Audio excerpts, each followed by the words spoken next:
Hey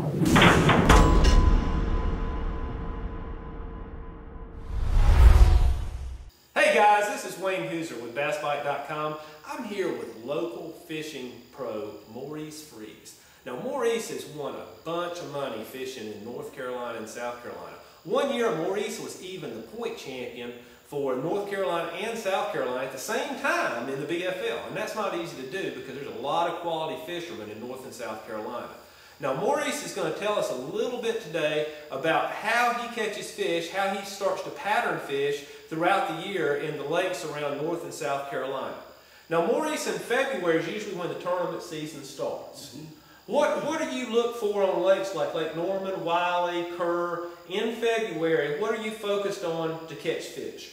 Well, first of all, you kind of got to look at the water temperatures. At the end of February, you can start getting some warm days. Baxi Creek start warming up, or you can have some of the most extreme cold weather you got. You got the real cold weather situation. I'm going to be looking more main lake, mid creek, natural rock, probably with a small crankbait. If you get higher water, a little bit dirtier water, warmer season, I'm going to be looking towards the back in the dirtier water with a spinnerbait. Okay.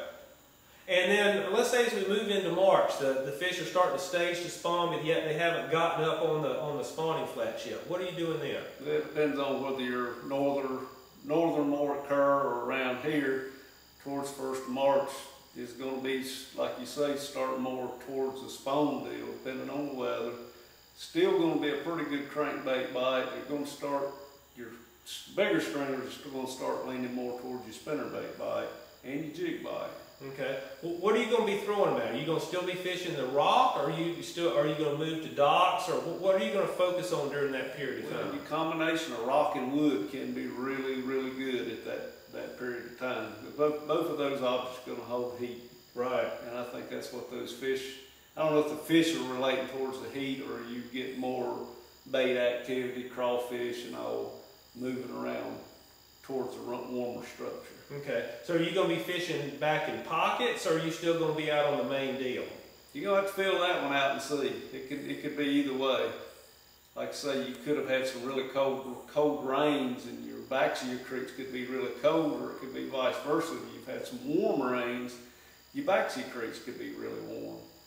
So you got to pay attention to your weather as it goes along. Watch when you get rain and what the air temperature is when you get the rain, because that dictates how cold that new water is that's coming into the creeks. Good tip. That's something I hadn't thought of. Now, in the spawn, what are you doing there? When the water temperature, in mid-April, water temperature gets up, 58, 60 degrees, what are you looking for there?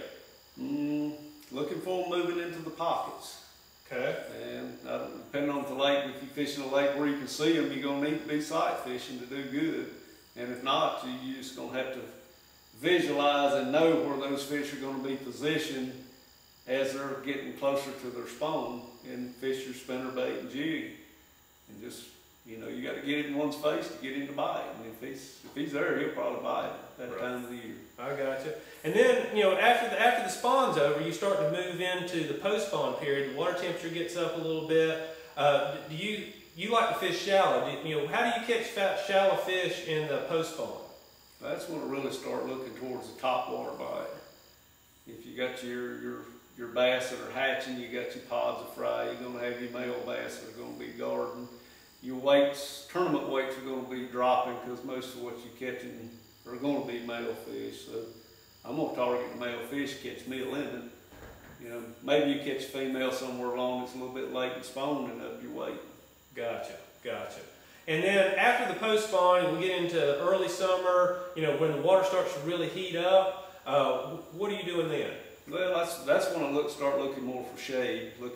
I'll be shallow water fisherman. I'll be looking more for docks or overhanging trees, something that's creating shade, because they're going to want to sit in that dark spot. That's their ambush spot. Okay.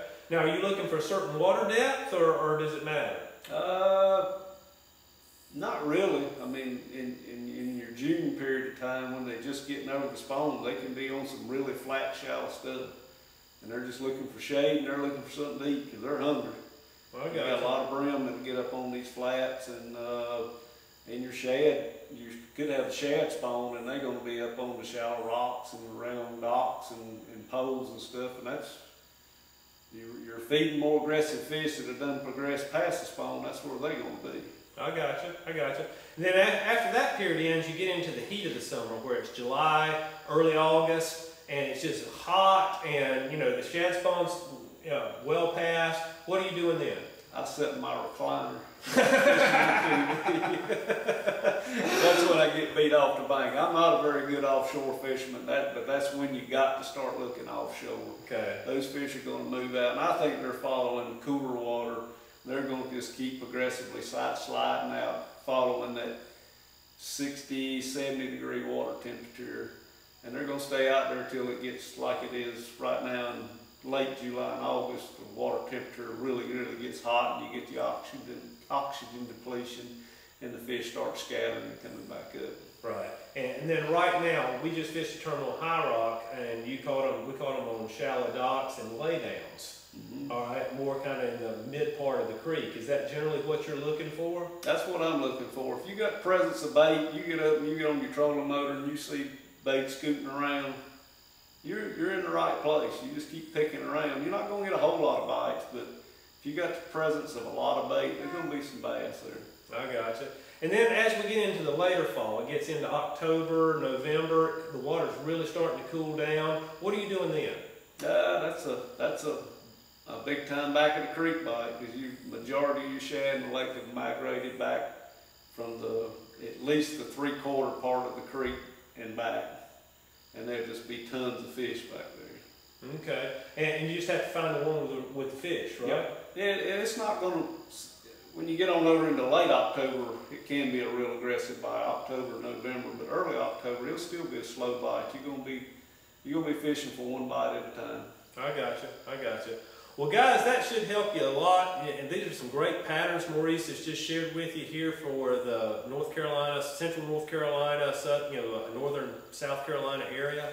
Guys, if you go out there and it gives you a starting point to look for some fish. And we'll catch you next time on bassbite.com.